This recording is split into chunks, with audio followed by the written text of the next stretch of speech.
अच्छा स्टूडेंट, अभी हम डिस्कस कर रहे थे कि रिकॉर्डिंग हमारी एंड हो गई थी। बहरहाल ये इस टॉपिक की सेकंड रिकॉर्डिंग स्टार्ट कर रहे हैं। हम डिस्कस कर रहे थे, हमने 6 डॉक्यूमेंट डिस्कस कर लिए थे, इनफैक्ट 8 डॉक्यूमेंट। बल्कि परचेज ऑर्डर, परचेज करने वाला भेज रहा है, उसके लिए वो सेल ऑर्डर, वो क्या भेज रहा है आपको, गुड्स डिस्पैच नोट का इंफॉर्मेशन, साथ में सेल इनवॉइस। उसकी नज़र से आप उसको रिसीव करते हैं, गुड रिसीव नोट, साथ में परचेज इनवॉइस। अगर आपने कुछ गुड्स वापस कर दी तो आपकी लायबिलिटी खत्म हो गई। आपने कौन सा नोट देना है? Very good. उसने कौन सा नोट देना है? अच्छा आप सुने, मैं मिसाल दे रहा था, मैंने 10 लाख रुपए की परचेजिंग की, मैंने 10 लाख की परचेज की है, तो सेलर ने 10 लाख की क्या की है? सेल की है ना। अगर मैंने थोड़ा सा इसको, मैं एक काम करता हूँ, इधर देखिए, मैं थोड़ा सा इसको ऐसा लिखता हूं ताकि ये परचेजर की बात हो रही है और यहाँ पे मैं साथ में किसकी बात करूंगा? सेलर की। मैंने परचेज की, सपोज के अक्टूबर की 17 तारीख मैंने कहा था, फॉर एग्जांपल परचेजेस, मैंने परचेज की 10 लाख रुपए की। मेरे लिए परचेजेस है, सामने वाले के लिए वो क्या है? सेलर के पॉइंट ऑफ व्यू से सेल्स है 10 लाख रुपए की। एम आई राइट? फिर मैंने कितने की गुड्स वापस कर दी? अक्टूबर की 20 तारीख को परचेज रिटर्न, कितने की गुड्स वापस की? तो मेरी लायबिलिटी बढ़ गई या कम हो गई? माइनस। ऐसे ही है। तो इसके लिए वो सेल रिटर्न है, एसआर, सेल रिटर्न। इसकी रिसीवेबल कितने से कम हो गया?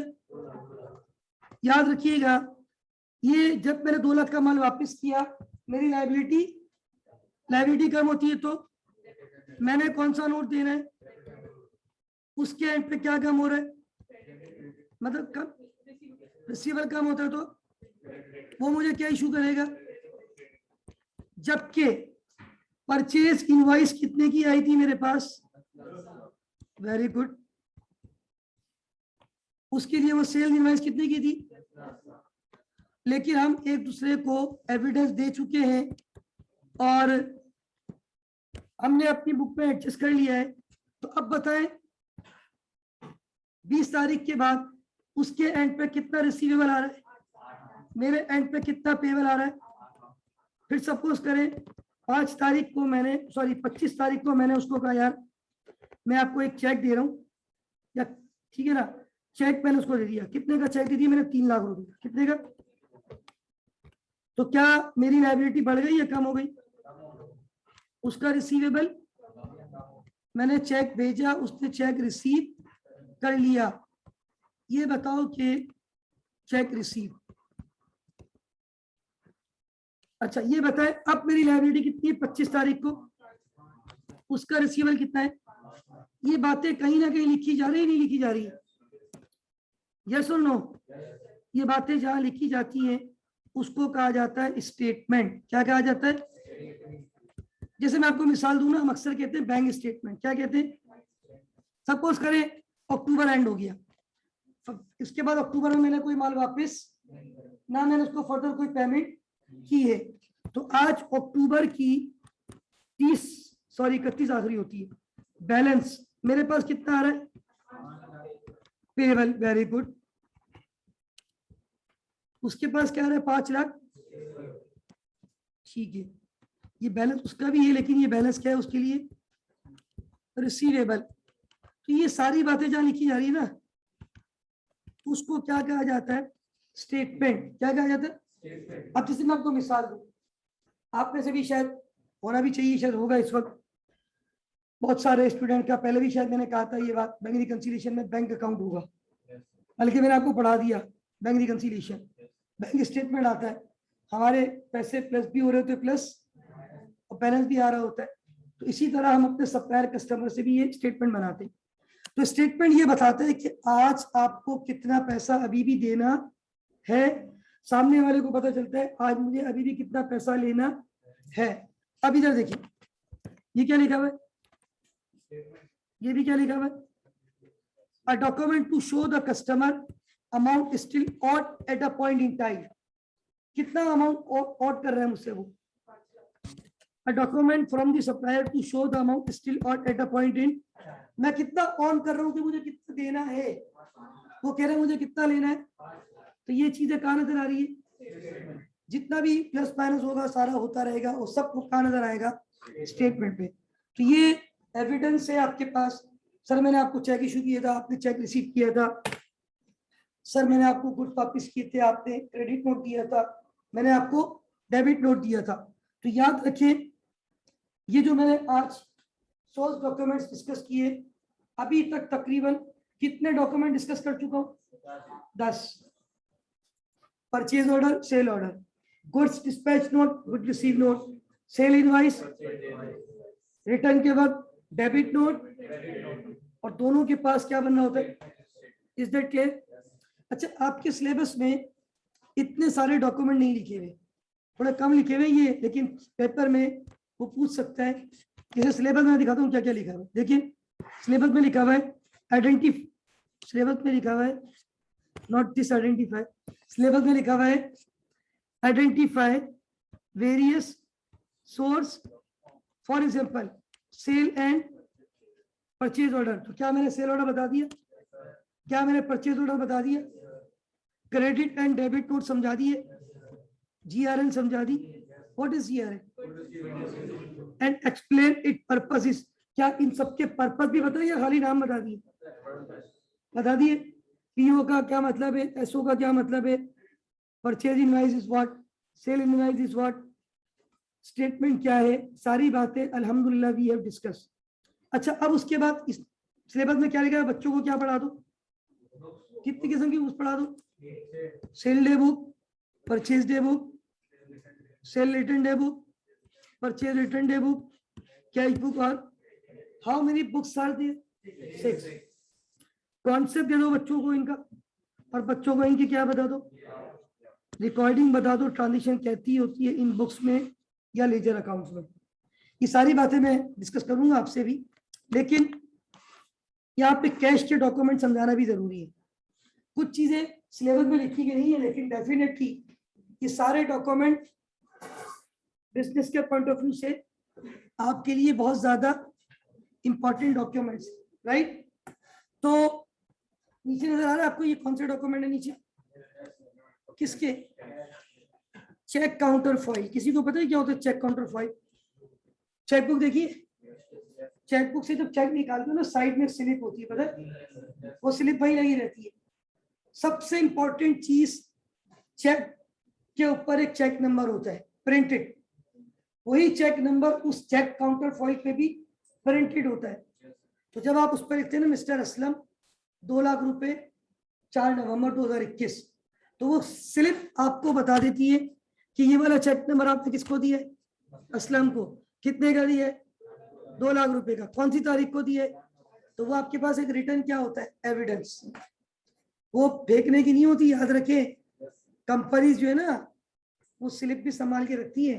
जब मैं जॉब करता था ना कंपनी में, और अल्हम्दुलिल्लाह ऑलमोस्ट हमारी कंपनी की चेक बुक्स मेरे पास होती थी, और ज्यादातर चेक मेरे पास से ही बनते थे। तो मैं वो चेक बुक तो पता नहीं कितनी खत्म होती है स्पीड से, और एक अकाउंट थोड़ी होता है कंपनी का, HBL, MCB, फैसल बैंक, पता नहीं कहाँ का अकाउंट है। अच्छा मैं क्या करता था, चेक निकाल के, अब तो ये दौर भी खत्म हो रहा है, अब लोग आते चेक भी चेक बुक से नहीं देते, प्रिंटेड चेक निकलते, डायरेक्ट प्रिंटर से प्रिंट आउट निकलता है। पता है आपको ये बात, पहले तो हम चेक क्या करते थे, मैनुअल, अभी भी बहुत सारे लोग मैनुअल लिखते हैं, लेकिन बहुत सारे लोग अब मैनुअल कंप्यूटर डायरेक्ट प्रिंट निकाल देते हैं, तो वो आपको चेक बुक की जरूरत भी। हमने आज से 10 साल पहले जब मैं जॉब करता था, दोनों ऑप्शन थे हमारी कंपनी के उस वक्त, हम मैनुअल भी लिखते थे, चेक बुक भी रखते थे, और बाद में डायरेक्ट किससे निकालते थे, प्रिंट। उसके स्पेशल पेजेस होते हैं, वो चेक ही बना हुआ है उस पर, और वो लोकल प्रिंटर नहीं, वो मतलब उसका एक अलग से हमने क्या रखा हुआ था, प्रिंटर, डायरेक्ट उससे चेक का क्या निकल जाता था, प्रिंट। तो बाद दफा कोई मसला है, सिस्टम नहीं चल रहा, तो हम चेक क्या करते थे, मैनुअल। अब वो चेक बुक से चेक निकालने के बाद चेक बुक खत्म हो जाती है, तो क्या वो फेंक देंगे हम, नहीं, वो स्लिप संभाल के रखनी पड़ती थी। ऑडिटर आएगा ना, वो ऑडिट कर रहा है, बोलेगा यार ये आपके लेजर में देख रहा हूँ ये अमाउंट आपने इतनी बड़ी पे की है, ये चेक नंबर आ रहा है, जरा चेक बुक की काउंटर फॉइल तो दिखाओ। मैं चेक तो करूँ आपने चेक दिया भी नहीं दिया, बहुत सारी चीजें वहां से भी क्या होती है, वेरीफाई, तो वो भी आपके लिए एक रिटर्न एविडेंस होता है। अगला पॉइंट पढ़े, नेक्स्ट क्या लिखा हुआ है, पेइंग स्लिप। अब व्हाट इज पेइंग स्लिप, असल में ये है डिपॉजिट स्लिप। क्या कहते हैं इसको, आप में से जिसका बैंक अकाउंट है, जब आप बैंक पे जाते हो ना और आपको कुछ कैश डिपॉजिट करवाना है या चेक डिपॉजिट करवाना है, तो ऐसा नहीं होता सर ये कैश ले ले मेरा अकाउंट नंबर है, मैं जा रहा हूँ मेरा अकाउंट में डिपॉजिट कर देना, सर ये चेक ले ले मेरा नाम लिखा हुआ है मेरा अकाउंट, नहीं, वहां पे क्या पड़ी हुई होती है, डिपॉजिट, उसको पेइंग स्लिप कहते हैं। उसके पीछे कार्बन कॉपी भी लगी हुई होती है, हम जो कुछ लिख रहे होते हैं ना सब कुछ पीछे लिखा जा रहा होता है। उस पर सबसे इंपॉर्टेंट आपका bank account number, account title जो आपका नाम है, करेंसी, अकाउंट की टाइप, डेट, ब्रांच, चेक जो आप जमा करवा रहे हो वो कौन से बैंक का है, कितनी अमाउंट का है, उसका चेक नंबर क्या है, चेक कहाँ से आया आपके पास, उसकी रीजन वो आप देते हैं इनको, फिर वो स्टैम्प लगा के आपको दे देंगे। अगर वो क्लियरिंग का चेक है, एक होता है सेम बैंक का फौरन क्लियर हो जाता है, और एक होता है क्लियरिंग का 4 दिन गुजर गए, वो चेक आपके अकाउंट में क्लियर 4 वर्किंग डे गुजर गए, तो आप बोलोगे चेक क्यों नहीं आया अकाउंट में, हो सकता है बैंक से क्या हो गई हो, मिस्टेक हो गई, क्या बैंक रिकंसिलिएशन में हमने नहीं देखा, बैंक से गलती नहीं होती। अब आपने क्या किया, बैंक में जाके शोर मचाएंगे, सर वो मैंने चेक जमा करवाया था आपने मेरे अकाउंट में अब तक क्लियर, बैंक वाले बोलेंगे सर आपके पास क्या एविडेंस, आप क्या शो करें, पेइंग स्लिप, डिपॉजिट स्लिप, ये कागज का टुकड़ा अगर नहीं है ना आप अपनी बात को वेरीफाई नहीं कर सकते। अगर ये कागज का टुकड़ा है, अगर बैंक से गलती हो गई, हमने नहीं पढ़ा वो सवाल था नवीन कंपनी का, वो चेक था नवीन, हम नवीन कंपनी की अकाउंटिंग कर रहे थे, वो चेक था नवीन कंपनी का और बैंक ने हमारे अकाउंट से पे कर दिया है, हमने जाके शोर मचाया होगा सर ये मेरे अकाउंट से कैसे पे किया आपने, आप इसका सबूत तो दिखाएं, मैंने तो चेक इशू ही नहीं किया, क्योंकि जब आपके अकाउंट से कोई चीज माइनस होती है ना चेक नंबर आ रहा होता है, आपने वो चेक इशू ही नहीं किया। तो याद रखिए कहने को ये कागज के टुकड़े होते हैं, लेकिन ये आपको आपकी बात को वेरीफाई करने का जरिया। अब यहाँ पे आ जाए till rolls, this is not chicken mayo roll, भाई ये कोई चिकन या मायो रोल नहीं है, ये till rolls, evidence of cash being received. एक मिसाल लेता हूं कि ये बड़ी कॉमन एग्जांपल है, वैसे तो देखो बिजनेस लाइफ में बहुत सारे मौकों पे हम जाते हैं और हम कैश रिसीव करते हैं, पता है आपको ये बात, जब आप कैश रिसीव करते हो ना तो कैश रिसीव करने के बाद उस कैश पे आपको क्या लेनी होती है, रिसीविंग, कि भाई मैंने आपसे ये cash receive, evidence of cash being receive. एक आपको मिसाल देता हूँ, आप लोग हम लोग कराची वाले ज्यादातर फ्लैट सिस्टम में रहते हैं, और फ्लैट सिस्टम में बिल्डिंग मेंटेनेंस भी होता है, आपका घर पे वाईफाई लगा हुआ है उसका भी मंथली बिल होता है, हर महीने वाईफाई वाला भी आता है आपके घर पे, केबल वाला भी आता है, मेंटेनेंस वाले भी आते हैं, तो आपसे क्या वो कुछ खुदा ना खास्ता डोनेशन लेने के लिए आते, बत्ते की पर्ची देने आते नहीं, वो आपसे मंथली मेंटेनेंस के पैसे लेने आते, मंथली केबल के पैसे लेने आते, मंथली नेट के, तो क्या वो पैसे लेके जाते आपको कोई एविडेंस देके जाते, स्लिप, और वो स्लिप जो है ना साइलेंट, वो स्लिप आपका एविडेंस है। मैं टू बी वेरी ऑनेस्ट बता रहा हूँ, टू बी वेरी ऑनेस्ट, मैं यकीन करें मैंने हमेशा एक बात कही है, मैं ऑन रिकॉर्ड कहता हूँ कि मैं क्लास में जितनी एग्जांपल देता हूँ ना 98-99% सच होता है, झूठ से मुराद डमी चीजें एग्जांपल टीचर देते हैं, लेकिन मैं रियल लाइफ एक्सपीरियंस बता रहा हूँ। तो अब मेरे साथ क्या हुआ, एक दफा अक्सर होता है वो बेचारा केबल नेट वाला आता है घर पे नहीं होता, मैं चले जाता है, अभी 2-3 महीने पहले भी ऐसा हुआ, और मुझे ये याद था तकरीबन 3 महीने हो गए थे मैं नहीं मिल पा रहा था उसे, एकदम आया एक दिन 3 महीनों के हो गए थे, मैंने उसको एक साथ 3 महीने के बीच में एक दफा ऐसे ही हुआ, अच्छा मैंने उसको दे दिए, उसको भी याद नहीं, वो सब में 2 बंदे हैं, कभी एक बंदा आता कभी दूसरा बंदा, अच्छा एक मेरी भी आदत है मैं स्लिप संभाल के नहीं रखता, एक दफा टू बी वेरी ऑनेस्ट बता रहा हूँ, टू बी वेरी ऑनेस्ट, शायद ये अरीब आप जानते होंगे वो जो हमारे इलाके में अलीम केबिल वाला है, तो वो अलीम है और एक और बंदा है वो आता था। अच्छा, दूसरा बंदा आया मुझसे पिछले 2 महीने ले गया होगा, और उसके बाद अलीम भाई आ गया, मुझे भी याद नहीं रहता। अलीम भाई ने कहा यार मुस्तफा भाई आपके 3 महीने के या 2 महीने के हैं शायद, मुझे याद नहीं है। मैंने कहा यार मुझे भी याद नहीं है, आप बता दो। कहने लगा आप एक काम करो, अभी 2 महीने के दे दो, फिर हम बाद में देख लेंगे, रिकॉर्ड चेक कर लेंगे। मैंने उसको 2 महीने के पैसे दे दिए। मैं सेकंड फ्लोर पे रहता हूँ, हमारी 5 फ्लोर की बिल्डिंग है, फिर वो ऊपर जाता है कलेक्शन के लिए। मैं घर पे गया, मैंने ऐसे ही ड्रॉ में चेक किया ना, वो 2 महीने के जो मैंने दिए ना वो दोनों महीने पेड थे, यानी मैं डबल दे चुका एक्स्ट्रा, दोनों महीने के पेड थे। अच्छा, इतने में उसने कलेक्शन की, जब मैंने ढूंढी पर्ची, वो नीचे तक उतर गया था, ग्राउंड फ्लोर पे था, बिल्कुल मेन ग्राउंड फ्लोर पे। मैंने एकदम बाहर घर से निकल के उसको आवाज दी, मैंने कहा अलीम भाई 1 मिनट ऊपर आइएगा।